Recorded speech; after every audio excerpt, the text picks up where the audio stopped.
감사드립니다. 하나님의 말씀 함께 보도록 하겠습니다. 오늘 우리에게 주신 말씀은 요한계시록 5장 1절에서 14절 말씀입니다. 요한계시록 5장 1절에서 14절 말씀입니다. 제가 봉독하도록 하겠습니다. 요한계시록 5장 1절에서 14절 말씀입니다. 내가 봄에 보좌에 앉으신 이의 오른손에 두루마리가 있으니 안팎으로 썼고 7인으로 봉하였더라. 또 봄에 힘있는 천사가 큰 음성으로 외치기를 누가 그 두루마리를 펴며 그 인을 떼기에 합당하냐 하나 하늘 위에나 땅 위에나 땅 아래에 능히 그 두루마리를 펴거나 보거나 할 자가 없더라. 그 두루마리를 펴거나 보거나 하기에 합당한 자가 보이지 아니하기로 내가 크게 울었더니 장로 중에 한 사람이 내게 말하되 울지 말라. 유대 지파의 사자 다윗의 뿌리가 이겼으니 그 두루마리와 그 7인을 떼시리라 하더라. 내가 또 보니 보좌와 내 생물과 장로들 사이에 한 어린 양이 서 있는데 일찍이 죽임을 당한 것 같더라. 그에게 7뿔과 7눈이 있으니 이 눈들은 온 땅에 보내심을 받은 하나님의 7영이더라. 그 어린 양이 나와서 보좌에 앉으신 이의 오른손에서 두루마리를 취하시니라. 그 두루마리를 취하심에 내 생물과 24 장로들이 그 어린 양 앞에 엎드려 각각 검은고와 향이 가득한 금 대접을 가졌으니 이 향은 성도의 기도들이라. 그들이 새 노래를 불러 이르되 두루마리를 가지시고 그 인봉을 떼기에 합당하시도다.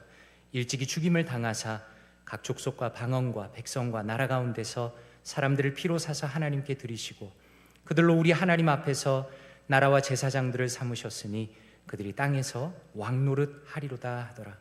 내가 또 보고 들음에 보좌와 생물들과 장로들을 둘러선 많은 천사의 음성이 있으니 그 수가 만만이요 천천이라. 큰 음성으로 이르되 죽임을 당하신 어린 양은 능력과 부와 지혜와 힘과 존귀와 영광과 찬송을 받으시기에 합당하도다 하더라. 내가 또 들으니 하늘 위에와 땅 위에와 땅 아래와 바다 위에와 또 그 가운데 모든 피조물이 이르되 보좌에 앉으신 이와 어린 양에게 찬송과 존귀와 영광과 권능을 세세토록 돌릴지어다 하니 내 생물이 이르되 아멘 하고 장로들은 엎드려 경배하더라. 아멘. 오늘 말씀을 전해주실 김도현 목사님께서는 현재 미주 코스타 대표로 섬기고 계시고 시애틀 온누리교회 담임 목사님으로 섬기셨습니다. 오늘 말씀 전하실 때 어린 양께 새 노래를 이라는 제목으로 하나님의 말씀 전해 주시겠습니다.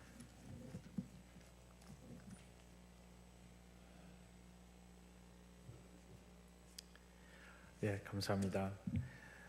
이번 주간 우리 월요일부터 미주코스타 37번째 열렸습니다. 많은 은혜를 받았고요. 특별히 이번 코스타에는 아주 젊은 우리 층이 많이 와서 지금 한국교회도 그렇고 우리 이민교회도 그렇고 참 걱정이 우리 젊은 세대가 자꾸 복음에서 떠나가고 교회를 떠나간다는 그런 위기감이 있습니다. 근데 너무나 감사하게도 20, 30대 아주 젊은 층이 이번에 많이 와서 참 감사한 한 주였고요. 또 이렇게 금요일부터 이 귀한 교회에 와서 말씀을 나누게 돼서 참 감사합니다. 생각해 보니 제가 그 코스타에 참여하기 시작한 것이 2007년도부터니까 16년 동안인데 코스타가 끝나고 시카고에 남아서 이렇게 말씀 집회를 하거나 한 것이 처음이었어요. 시카고 구경도 못했습니다. 이때까지. 어떤 교회에서 초청이 있으면 주로 이제 그 전주에 그 전 주일날 하루나 이틀 와서 말씀 전하고 월요일부터 코스 시작하고 그랬는데 이번에는 이렇게 남게 되어서 시카고 구경도 하고 왜 그동안에 그렇게 안 했나 이렇게 후회도 되는 그런 시간이었습니다. 특별히 이 헤브론 교회 참 귀한 교회라는 생각이 들고요. 우리 성도님들께서 제 설교가 사실 굉장히 재미가 없거든요. 원고 설교하고 이렇게 읽는 설교라서 굉장히 그리고 약간 긴 경향이 있습니다. 오늘은 특별히 이 요한계시록 5장을 다 다뤄야 되기 때문에 이 좀 긴 경향인데 그래도 잘 들어주셔서 너무나 감사드리고요. 예, 제가 그래서 오늘 설교가 길겠다 이렇게 미리 말씀을 드리고 있습니다. 뭐 우리가 항상 그렇죠. 우리 주님께서 사랑하시는 자에게 잠을 주시니까요. 예, 주무셔도 하나님께 사랑받는 증거니까 편하게 주무시기 바랍니다. 자, 우리 요한계시록 5장으로 가겠습니다. 요한계시록 5장에는 이 요한이 본 하늘의 예배가 기록되어 있습니다. 이 요한은 보좌에 앉으신 분을 보게 되는데요. 마치 스팟라이트이 이렇게 그분을 비추는 것 같았는데 요한은 그분의 오른손에 무언가가 들려 있는 것을 발견하게 됩니다. 거기에는 어떤 두루마리가 있었습니다. 그런데 그 두루마리에는 양면에 글이 적혀 있고 7인을 찍어 봉해 놓아서 아무도 펴서 볼 수 있는 사람이 없었다고 합니다. 안팎으로, 그러니까 양면에 글이 쓰여져 있다는 것은 당시의 상황으로 보았을 때 대단히 특이한 것입니다. 이 고대의 두루마리, 보통 우리가 이제 파파이러스라고 하는데요. 페이퍼, 영어로 페이퍼의 그 원어가 되는 이제 파피루스라고도 부르고요. 파파이러스인데 이거는 그 면이 좀 거칠고 그래서 이걸 만드는데 좀 힘들었고요. 그래서 이거를 쓰는 것이 굉장히 힘듭니다. 그래서 보통 한쪽 면에만 쓰는 것이 보통이었고 양면에 쓰는 것은 거의 없었습니다. 그러므로 이 요한이 본 것은 어떤 특별한 두루마리인데요. 이 특별한 두루마리가 어디서 나오나 찾아봤더니 구약 성경에 나오는 부분이 있습니다. 에스겔서 2장 10절에 보면 이렇게 말씀합니다. 그가 그것을 내 앞에 펴시니 그 안팎에 글이 있는데 그 위에 애가와 애곡과 재앙의 말이 기록되었더라. 그러니까 요한이 본 이 두루마리도 이 에스겔이 보았던 그 두루마리일 텐데 에스겔이 보았던 그 두루마리에는 마지막에 일어날 하나님의 심판의 내용이 들어가 있었습니다. 그런데 앞으로 전개될 계시록의 내용으로 볼 때 요한이 본 두루마리에는 마지막 때에 완성될, 그러니까 심판뿐만이 아니라 하나님께서 어떻게 통치하시는가, 어떻게 이 하나님 나라를 완성하실 것인가, 그 구원을 어떻게 완성하실까, 이런 것이 적혀 있는 것이 분명합니다. 다른 말로 하면 이것은 하나님의 통치 계획서라고도 할 수가 있겠습니다. 하나님의 구원과 심판에 대한 마지막에 어떻게 이루실 것인가, 이게 다 적혀 있는데 에스겔은 그 내용 중에서 심판의 내용만을 보았지만은 요한이 본 것은 7봉인이 되어 있어서 더 어떤 내용이 있는데 그것을 보지 못하는 안타까움이 있었습니다. 완벽하게 봉인이 되어서 볼 수 없었다는 것입니다. 그리고 그 봉인을 풀 수 있는 사람이 없었습니다. 이 힘센 천사가 큰 소리로 외쳤던 것처럼 이 봉인을 떼어 두루마리를 펴기에 합당한 사람은 하늘에도 없고 땅 위에도 없고 땅 아래에도 없었다는 것입니다. 요즘 말로 하면 어떤 해커도 뚫을 수 없는 완전히 인크립션이 돼서요. 뭐 요즘은 그 256 비트, 512비트 막 그러잖아요. 요즘 얼마나 이 시큐리티 문제가 심각합니까? 근데 여기에는 7봉인이 되었다 그러니까 성경에 나오는 이 7이라는 숫자는 완전함, 그것을 상징하는 숫자니까요. 완벽하게 봉인이 되어 있어서 아무도 뚫지 못한다는 것입니다. 그런데 아무도 그것을 열어서 보지 못한다면 하나님의 계획이 어떻게 완성될지 알 수가 없습니다. 누가 역사의 계획을 열어서 그 뜻대로 역사를 완성할 수 있겠는가? 요한이 크게 운 것은 바로 그 이유 때문입니다. 크게 울었다고 했는데 직역하면 울고 또 울었다. He wept and wept. 하늘에서는 이루어진 그 뜻이 이 땅에서도 이루어져야 할 텐데, 그러려면 누군가가 하나님의 뜻을 알아서 땅에서 이루어지도록 해야 할 텐데, 그것을 열 수 없다면 그 뜻을 알 수 있는 사람은 아무도 없는 것인가? 하나님의 계획은 영원히 봉인된 채로 이루어지지 않을 것인가? 그런데 한 장로가 요한에게 말합니다. 5절 보겠습니다. 울지 말라. 유대 지파의 사자 다윗의 뿌리가 이겼으니 그 두루마리와 그 7인을 떼시리라 하더라. 그런데 우리말 성경에는요, 이 울지 말라 다음에 아주 중요한 단어가 하나가 있는데 그것을 번역해 놓지 않았습니다. 사실 좀 이해는 됩니다. 왜냐하면 이 단어가요, 이 동사인데요, 명령어예요. 근데 요한계시록에서 가장 많이 쓰인 거거든요. 한 70번 정도 쓰여진 것 같아요. 그러니까 너무 많이 나오니까 그냥 번역하는 사람들이 한 번쯤 그냥 뺀 것 같아요. 근데 이 부분에서 이것은 대단히 중요한 겁니다. 그 단어는 바로 보라입니다. 울지 말라, 보라. 헬라어로 하면 이두거든요. 영어로는 behold. 그런데 제가 우리 성도님들께 퀴즈를 하나 내겠습니다. 요한계시록에서 두 번째로 많이 사용된 명령어 동사가 무엇인지 아십니까?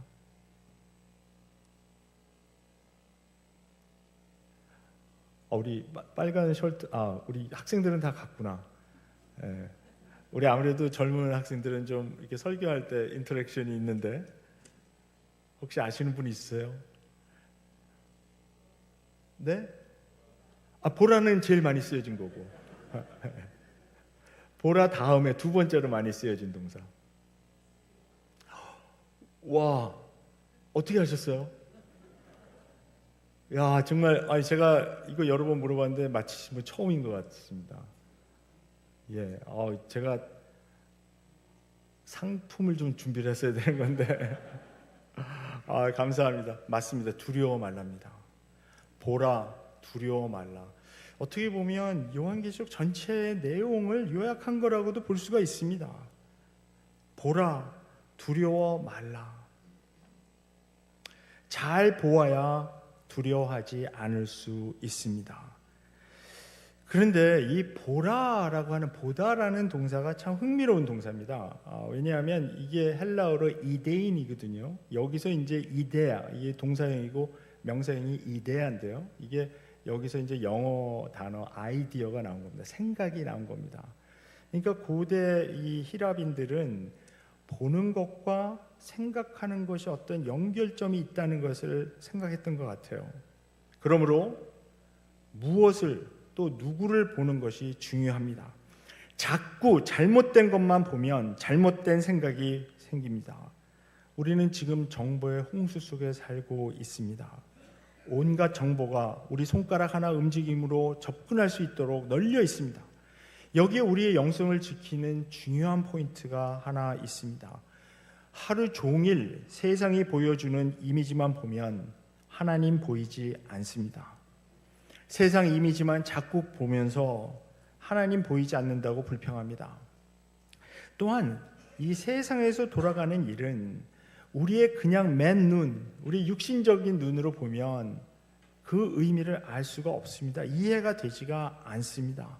요즘 젊은이들 표현대로 하면 이 생눈으로 보면요, 이 세상에서 돌아가는 일이 이해가 되지가 않습니다. 저는 계시록의 전체 주제가 보이는 게 다가 아니다라고 생각합니다. 그러니까 things are not what they seem. 땅에서 우리가 보는 게 다가 아니다. 육신적인 눈으로 아무리 보려고 해도 보이지 않는 것이 있다는 것입니다. 영적인 현실이 있습니다. 그 영적인 현실은 영적으로만 보입니다. 그래서 계시록에서 계속 말씀하는 것은 하늘의 렌즈를 끼라는 것입니다. 요한이 우리에게 이 하늘의 예배를 생중계하는 이유가 무엇입니까? 하늘의 렌즈를 끼고 땅을 보라는 것입니다. 그래야 실체가 이해됩니다. 그래야 땅에서 일어나는 일들이 해석되기 시작합니다.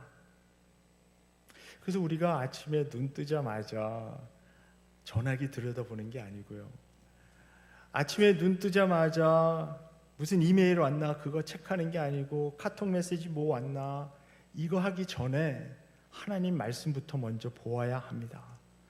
그래서 하나님께서 주시는 그 하늘의 렌즈를 먼저 끼고 그 다음에 세상을 보아야 합니다. 하나님께서 주시는 관점으로 세상을 보아야, 그래야 세상에서 일어나는 일들이 어떤 의미가 있는지 그 실체가 이해되기 시작하고 해석이 가능해집니다. 하나님께서 주시는 렌즈 끼지 않고 이 세상의 일만 계속 보면요, 세상에서 주는 이미지만 계속 보고 세상에서 우리 마음에 계속 피드하는 그 뉴스와 온갖 소식, 정말 세상에서 주는 소식 계속 들으면 마음이 행복해지나요? 마음이 평안해지나요? 오히려 더 우울해지지 않나요? 요즘 무슨 좋은 소식이 있다고, 곳곳에서 들려오는 전쟁의 소식, 경제는 계속 나빠질 거라 그러고,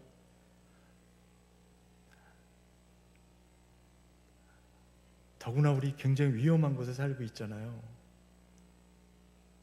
어디서 총알이 날아올지 모르는 그런 세상에 살고 있잖아요. 그게 뭐 우리한테 일어나겠어? 근데 정말 요즘은 주위의 사람들이, 총을 맞는 사람들이 너무나 많아졌습니다. 아는 분들이 한 분, 두 분씩 총을 뜬금없이 운전하고 가다가, 길에 걸어가다가 갑자기 뭐 영화를 보고 있는데 들어와서 쏘질 않나, 쇼핑하고 있는데 쏘질 않나, 또 학교에서 막 아이들 공부하고 있는데 쏘질 않나. 너무나 무서운 것 아닙니까? 이 세상에서 일어나는 이런 일들만 보게 되면 두려워할 수밖에 없습니다. 그러나 하나님 먼저 뵈면 그 두려움 극복할 수 있습니다. 그래서 요한계시록에서는 보라, 두려워 말라. 요한은 두려움에 가득 차 있는 그의 동료 그리스도인들에게 이 1세기의 소아시아 지방, 지금은 터키 지방이죠, 이곳에서 하늘의 현실을 보여주면서 하늘의 현실을 먼저 보라, 그리고 하늘의 렌즈를 끼고 땅을 보아라. 그러면 이 로마 제국이, 아무리 로마 제국 별명이 짐승이지 않았습니까? 짐승, The Beast. 이 로마 제국이 주는 두려움 극복할 수 있다라고 요한계시록에서 계속 말씀합니다. 자, 이제 요한이 보아야 했던 것은 유대 지파에서 난 사자 다윗의 뿌리였습니다. 이 표현은 구약의 뿌리를 둔 메시아의 모습입니다. 유대 지파의 사자는 창세기 49장 9절에 근거한 것이고요, 다윗의 뿌리라고 하는 이 표현은 이사야서 11장 1절부터 10절에 근거한 것인데, 우리 시간 관계상 1절과 10절만 보겠습니다. 1절에서는 이새의 줄기에서 한 싹이 나며 그 뿌리에서 한 가지가 나서 결실할 것이요, 이렇게 말씀합니다. 이새는 다윗의 아버지입니다. 따라서 여기서 지금 요한계시록 5장에서 말하는 다윗의 뿌리라고 하는 것은 이새의 뿌리에서 난 한 싹 다윗, 그 다윗의 자손을 의미합니다. The son of David. 그 다윗의 자손이 와서 메시아로 올 것이다. 이사야는 예언합니다. 그 메시아가 올 때 가난한 사람들에게 공의가 베풀어지고 세상에서 억눌린 자들에게 정의가 찾아올 것이다. 그때가 되면 약육강식의 세상이 끝나고 이리와 어린 양이 함께 놀고 표범이 새끼 염소와 함께 눕고 송아지와 새끼 사자와 살진 짐승이 함께 풀을 뜯고 어린 아이가 데리고 놀 것이다. 그런 샬롬이 있는 세상이 오는데 그 클라이맥스가 10절에 기록되어 있습니다. 그날에 이새의 뿌리에서 한 싹이 나서 만민의 기치로 설 것이요 열방이 그에게로 돌아오리니 그가 거한 것이 영화로우리라. 마음 백성과 민족들이 주님께로 다시 돌아오는 역사가 일어나게 돼서 구원이 완성될 것이다. 그 예언을 하고 있습니다.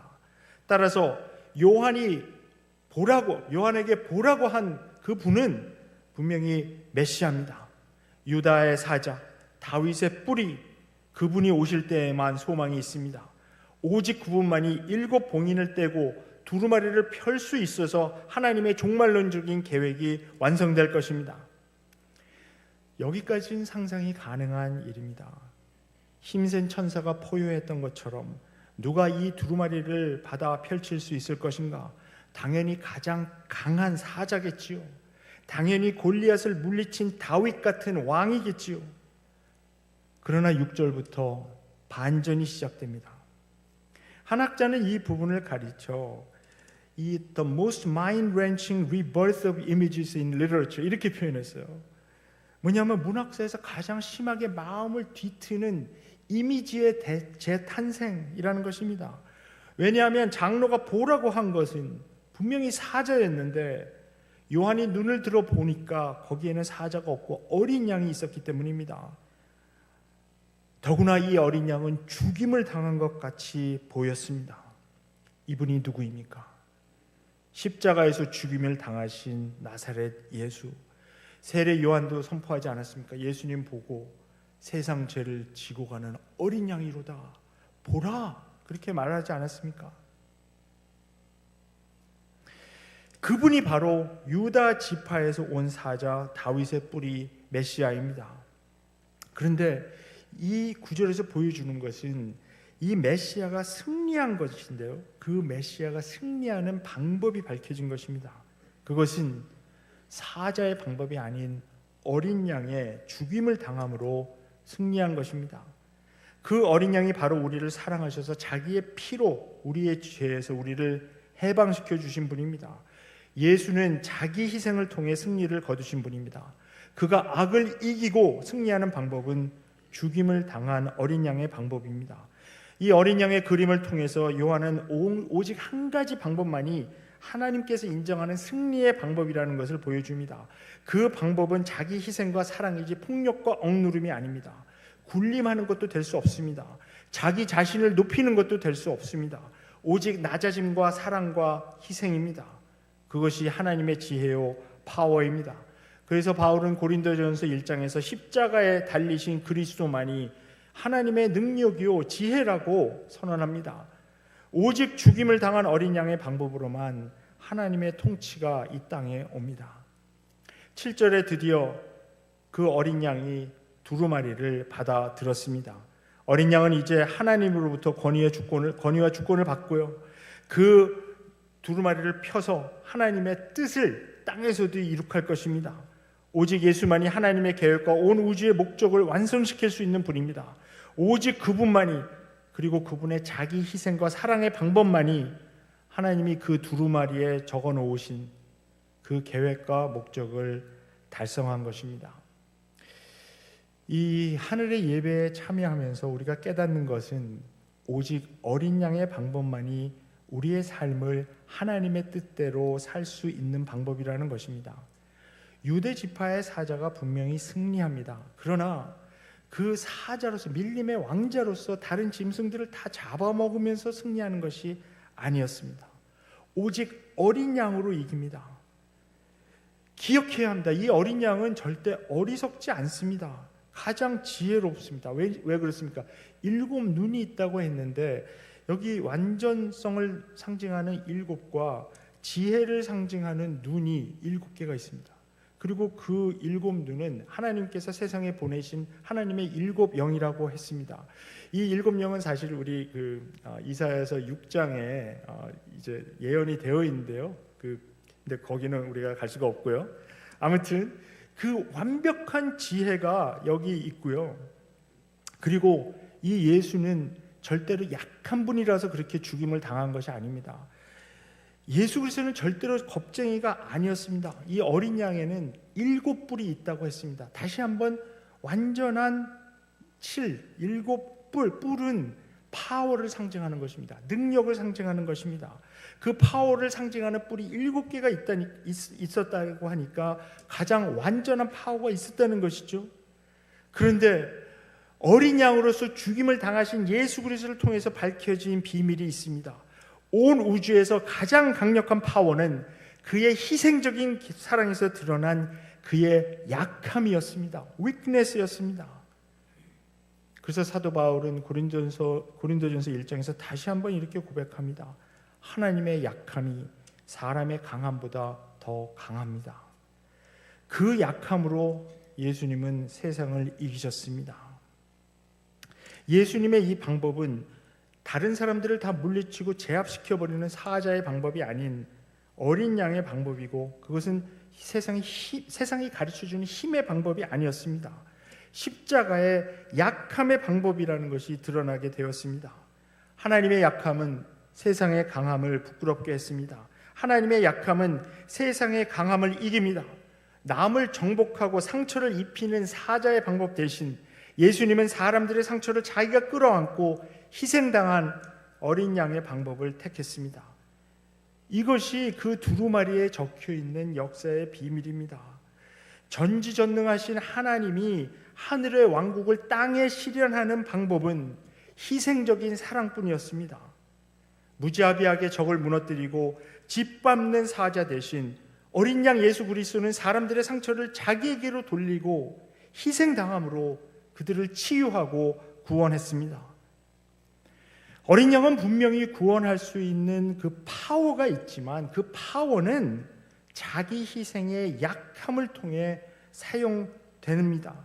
이사야는 이미 53장에서 이것을 예언해 놓았습니다. 그가 찔림은 우리의 허물 때문이요 그가 상함은 우리의 죄악 때문이라. 그가 징계를 받음으로 우리는 평화를 누리고 그가 채찍에 맞음으로 우리는 나음을 받았도다. 우리는 다 양 같아서 그릇 행하여 각기 제 길로 갔거늘 여호와께서는 우리 모두의 죄악을 그에게 담당시키셨도다. 그래서 우리가 구원받은 것입니다. 예수께서 약해지지 않았다면, 힘없이 그 십자가에서 못 박혀 돌아가시지 않았다면 우리의 구원은 가능치 않았을 것입니다.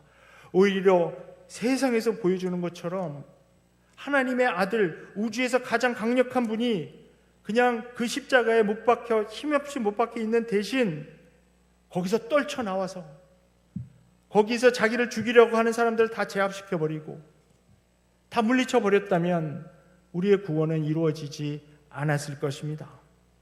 그러나 예수 그리스도께서는 약함으로 그 십자가에 달리는 그 수치와 고통, 희생 감당하셨습니다.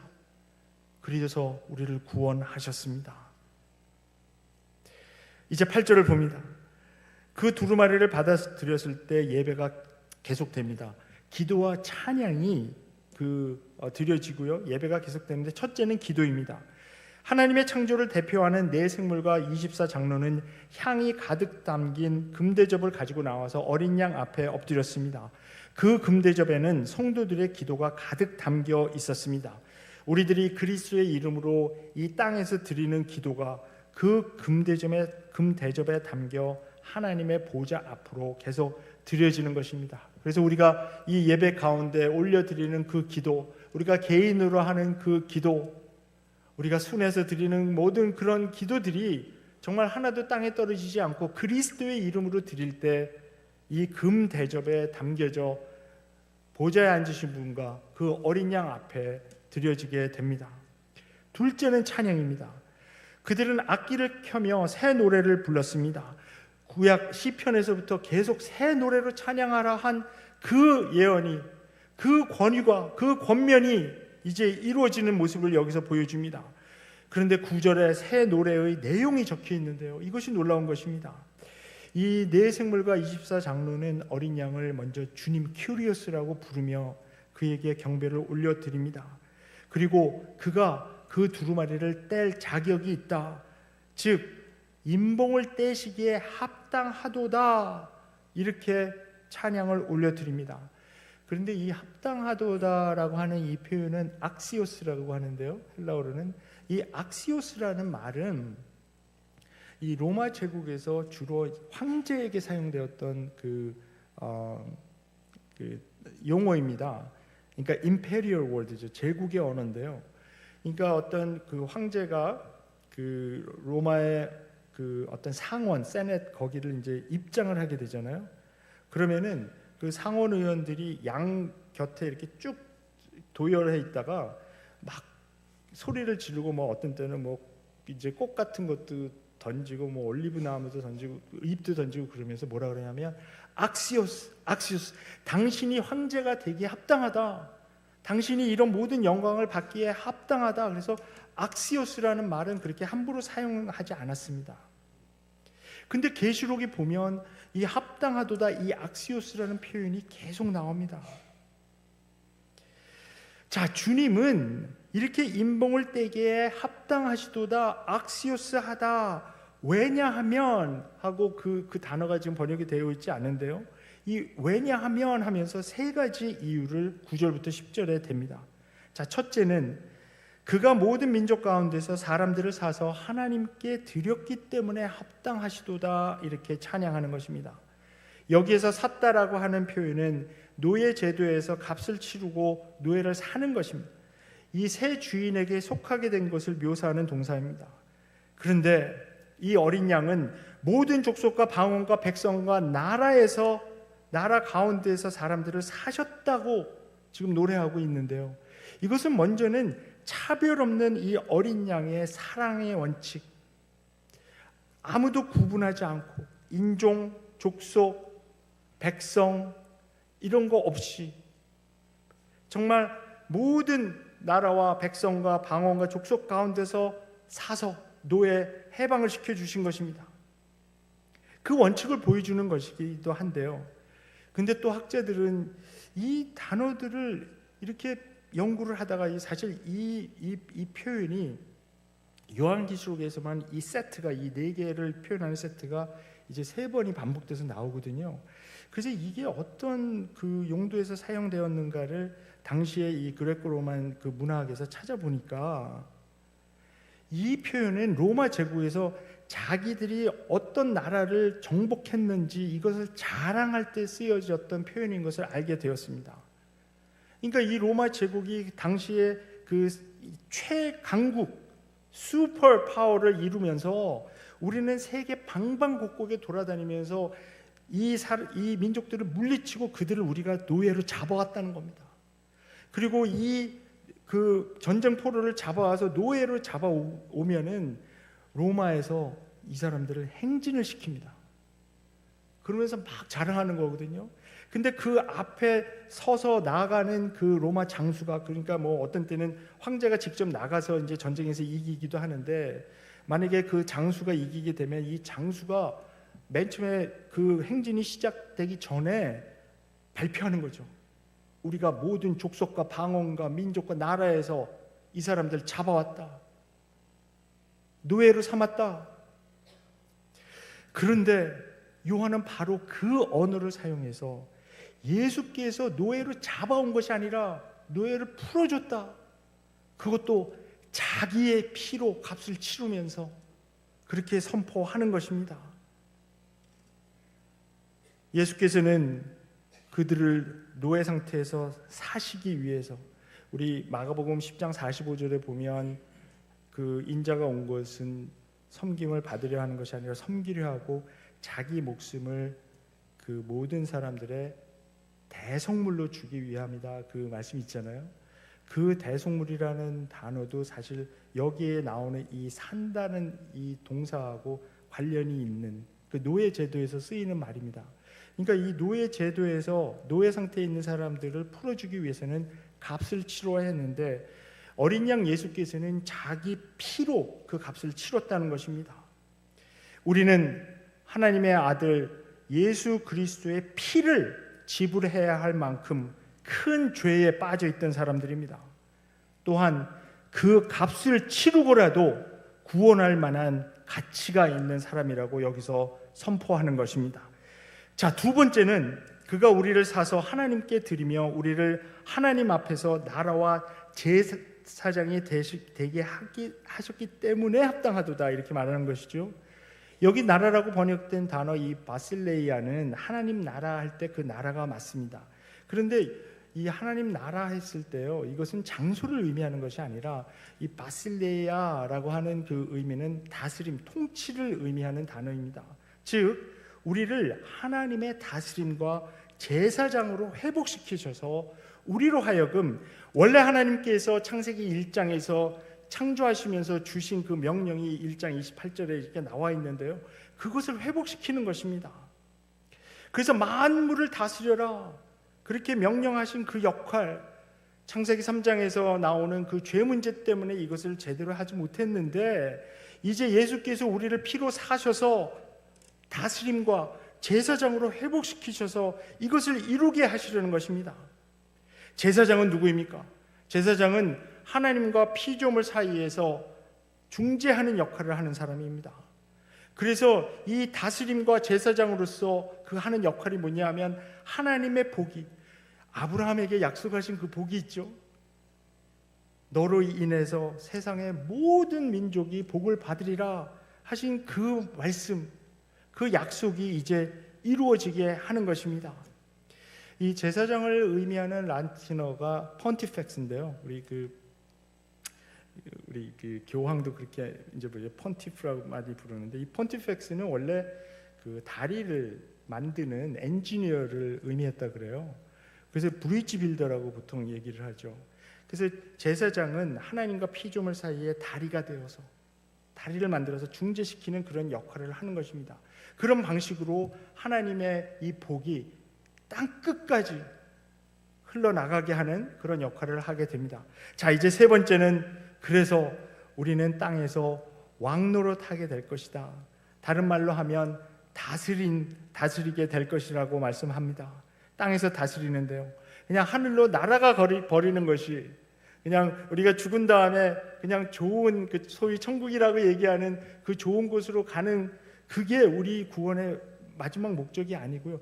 사실 이 요한계시록에서 보여주는 비전은요, 그 하늘로 날아가기보다는 나중에 21장에 보게 되면 새 하늘과 새 땅이 이 하늘에서 내려옵니다. 그래서 땅에서 이렇게 연합되는 모습을 보여주고 있는데요. 그렇게 또 딴 데로 빠지면 안 되니까, 자, 여기서 다시 우리 본문으로 이제 가야 됩니다. 근데 오늘 본문에서 가장 우리가 물어야 하는 중요한 질문은, 어떻게 어린 양이 성도들을 통해 세상을 다스리는가입니다. 이 어떻게, 그 방법, how, 그것이 가장 중요합니다. 하나님의 나라, 즉 하나님의 다스림이 어떻게 이루어지는지 분명해져야 이 질문에 대한 대답이 가능합니다. 우리가 세상의 관점으로 보게 되면 그 통치를 이해할 수가 없고 보이지가 않습니다. 예수께서 오셔서 하나님 나라가 가까이 왔다, 그러므로 회개하고 하나님의 복음을 믿어라, 이렇게 말씀하시고, 예수께서는 계속 하나님 나라에 대해서 가르치시고, 드디어 땅에 이 하나님 나라가 와서 이 하나님의 다스림이 생기기 시작했다, 이것을 말씀하고 있는데, 도대체 그 오셨다고 하는 하나님의 나라는 어디 있느냐고 묻게 됩니다. 그런데 우리가 기억해야 하는 것은, 이 요한계시록 5장에서 이 요한이 그 당시에 이 문제를 놓고 사실 스트러글을 하고 있던 자기 동료들에게, 그 예수께서 오신 지 지금 한 60, 70년 정도 십자가 사건이 있고 그 시간이 흘렀습니다. 그런데 로마 제국은 아직도 강력하고, 그들은 핍박받고 매맞고 고문당하고 감옥에 갇히고 심지어는 순교당하는 그런 일들이 계속 일어났습니다. 그들의 마음에 당연히 그런 질문이 생기지 않았겠습니까? 도대체 하나님의 나라는 어디 있는가? 하나님의 다스림은 어디 있는가? 왜 우리 눈에는 보이지 않는가? 요한의 답은 이겁니다. 어린 양은 사자의 방법으로 통치하지 않기 때문에 그 하나님의 나라를 보기 위해서, 하나님의 다스림을 보기 위해서는 어린 양의 방법으로 보아야 된다. 그 어린 양은 십자가의 방법으로 통치합니다. 사나운 사자로 다른 사람을 상하게 하는 대신 다른 사람들의 상처를 자기가 대신 방법으로 다스립니다. 우리는 그게 무슨 다스림이냐고 반문할 수 있습니다. 세상적인 관점으로 보면 다스림이 아닙니다. 그러나 성경적인 관점에서는 그것이 다스림입니다. 하나님은 고난을 통해 다스리시고 고난을 통해 승리하시기 때문입니다. 따라서 우리도 오직 그 방법으로 어린 양의 통치에 동참하기를 원합니다. 사자의 방법이 아닙니다. 십자가는 우리가 구원받고 다스리는 패턴을 보여주는 것인데요, 사도 바울은 고린도전서 1장 18절에서 이것을 십자가의 도라고 표현했습니다. 십자가에서 드러나는 어떤 원리가 있다는 것이죠. 근데 그것은 약함의 원리고요, 우리가 구원받는 방법이기도 하고, 하나님께서 우리를 나라와 제사장으로 삼아서 이 땅을 다스리는 방법이기도 합니다. 그러니까 이 어린 양의 방법은 약함의 방법이고요, 그것이 십자가에서 정말 완전하게 보여주신 것인데, 그 어린 양을 따르는 제자들로서 이 세상을 다스리려면 이 어린 양의 원칙대로, 어린 양의 방법대로 따라가야 한다는 것입니다. 그리고 이것이 이해가 돼야지 하나님의 다스림과 하나님께서 주시려는 복 사이 그 관계가 이해가 되기 시작합니다. 세상적인 통치의 방법으로는 하나님의 복이 세상에 퍼져나가는 것이 불가능합니다. 점령하고 압제하고 정복해서 그래서 복음 전한다고 사람들이 믿었나요? 우리 2000년 교회사를 보면 오히려 그런 일이 일어날 때 사람들은 복음 거부합니다. 오히려 희생하고 사랑하고 어린 양의 방법으로 들어갈 때 사람들이 복음을 받아들이고 하나님의 나라가 점점 확정됩니다. 사자의 통치로는 정복자와 피정복자만을 남기기 때문입니다. 그리고 정복자가 자꾸 독식하는 그런 구조가 됩니다. 그러나 어린 양의 통치는 정반대입니다. 어린 양의 통치가 실현될 때 이 하나님의 복이 온 땅에 땅끝까지 퍼져 나갈 것입니다. 그래서 오늘의 본문은 우리에게 도전합니다. 오직 어린 양의 방법으로만이 예수 그리스도를 따르겠냐고 도전합니다. 사자의 방법이 끌리긴 합니다. 이 사자의 방법으로 한번 싹 쓸어버렸으면 좋겠는 마음이 막 어떤 때는 생기죠. 너무 막 하나님 거부하고 하나님 비웃는 사람들도 있습니다. 그리고 하나님 뜻대로 살지 아니하고 말씀 무시하고 막 그렇게 불의를 저지르면서 사는 사람들이 있습니다. 사자의 방법으로 확 제압해버리고 싶지만 그렇지만 거부합니다.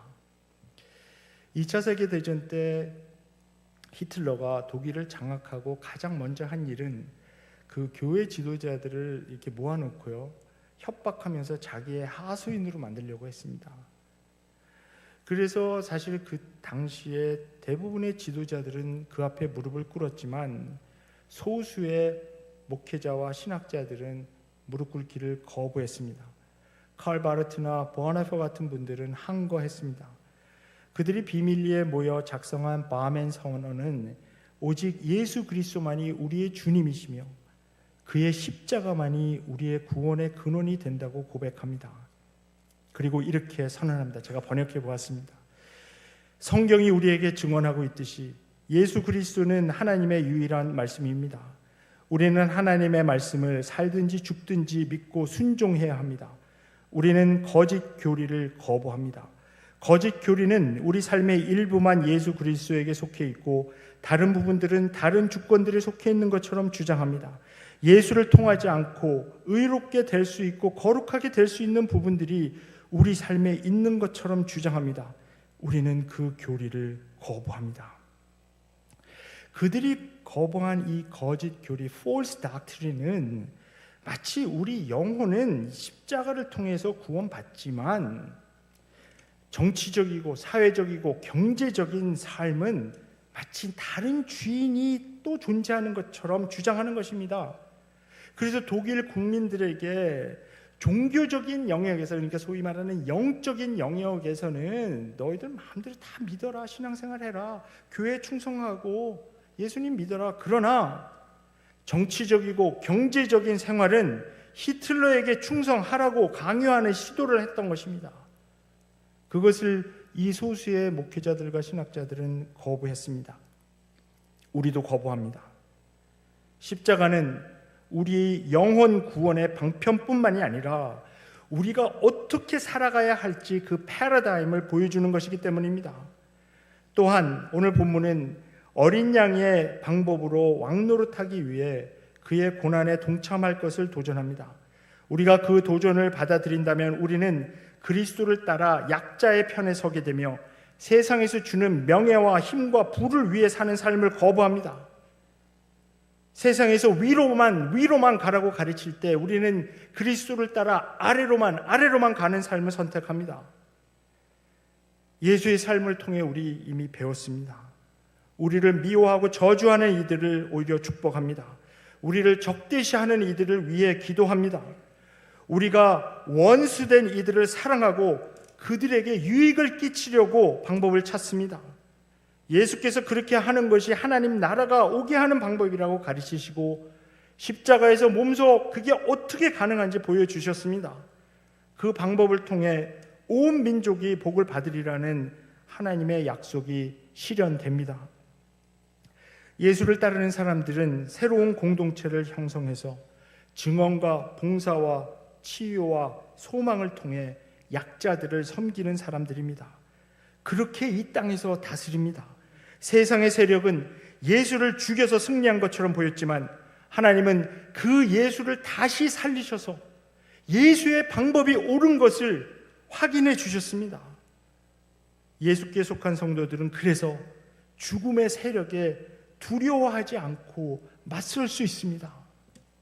용기를 잃지 않습니다.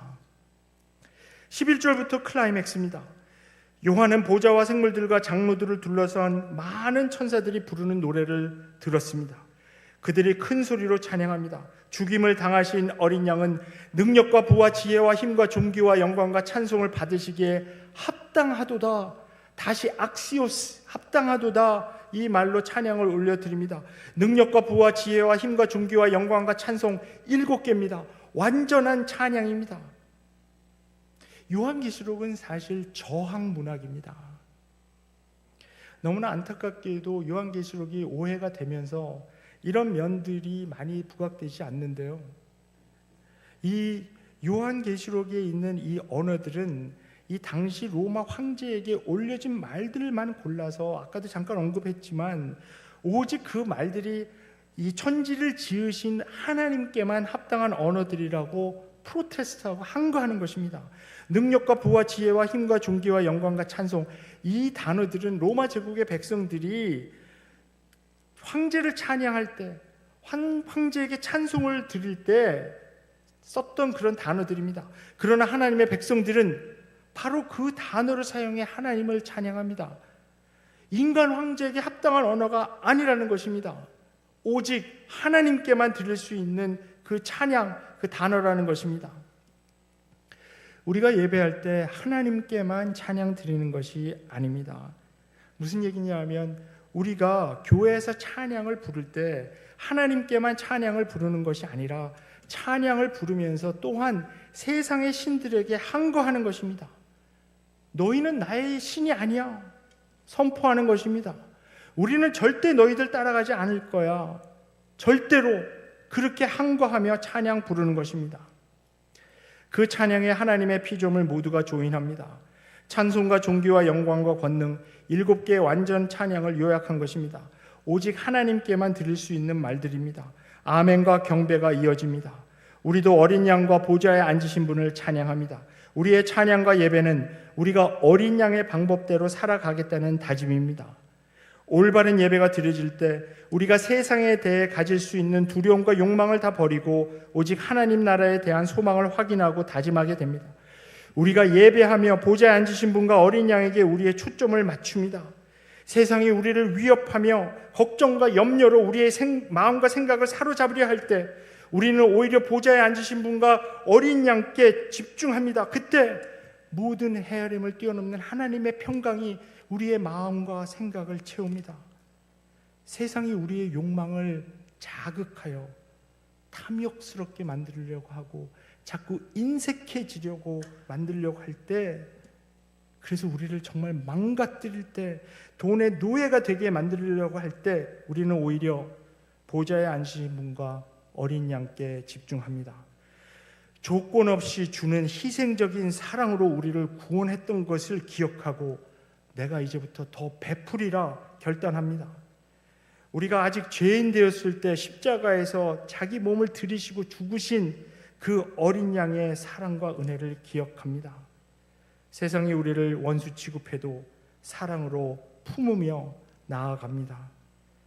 우리 다 같이, 제가 설교 이제 다 마쳤는데요, 보좌에 앉으신 이와 어린 양의 찬양에, 이 하늘의 찬양에 같이 동참하면 좋겠습니다. 그래서 12절과 13절에 나와 있는 이 찬양을요, 우리 한 목소리로 같이 큰 소리로 우리의 마음을 담아서 이 보좌에 앉으신 이와 어린 양께 찬양 올려드리고 설교 마치도록 하겠습니다. 준비되셨나요? 예, 시작.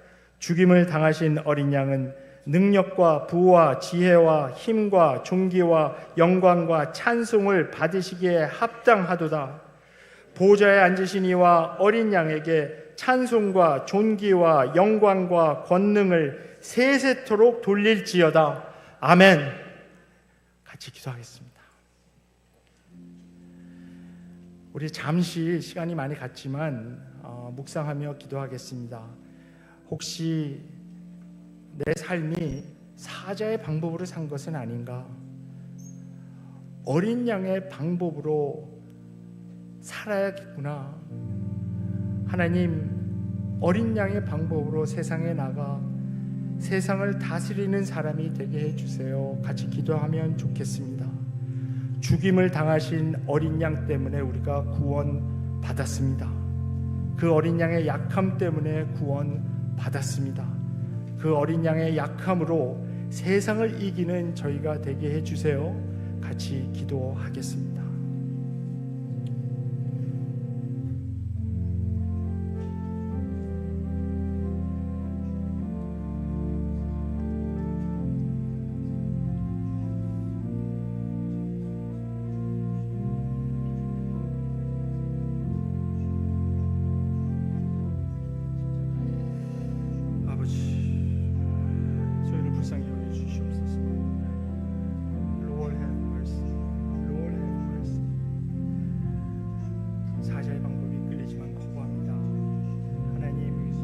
오직 어린 양의 방법으로 이 세상을 이길 수 있도록 도와주시옵소서. 어린 양께서 보여주신 그 희생과 사랑 저의 삶에도 나타나서 다른 사람들을 상처를 껴 하나님 아버지 나를 위해 사는 삶이 아닌 타인을 위해 사는 삶이 되게 도와주시옵소서. 저희에게 지배를 포기하는 마음을 주시고 허락하시옵소서. 하나님 아버지, 저희가 어린 양의 의지에서 아버지 앞에 나갑니다. 사자의 방법 대신 어린 양의 방법으로 살 수 있도록 도와주시옵소서. 그래서 이 세상이 저희들의 욕망을 자극해서 자꾸 탐욕스럽게 만들고 인색하게 만들려고 할 때 어린 양 기억하게 하시고, 이 세상이 온갖 두려움을 저희들 마음에 주려고 할 때 어린 양 기억하며 그것을 이기신 그 어린 양의 방법대로 살 수 있도록 도와주시옵소서. 하나님의 은혜에 의지하여 이 세상에 나가 어린 양을 따라 증언과 봉사와 치유로, 소망으로 이 세상을 다스리는 저희로 삼아 주시옵소서. 감사하신 예수님의 이름으로 기도합니다. 아멘.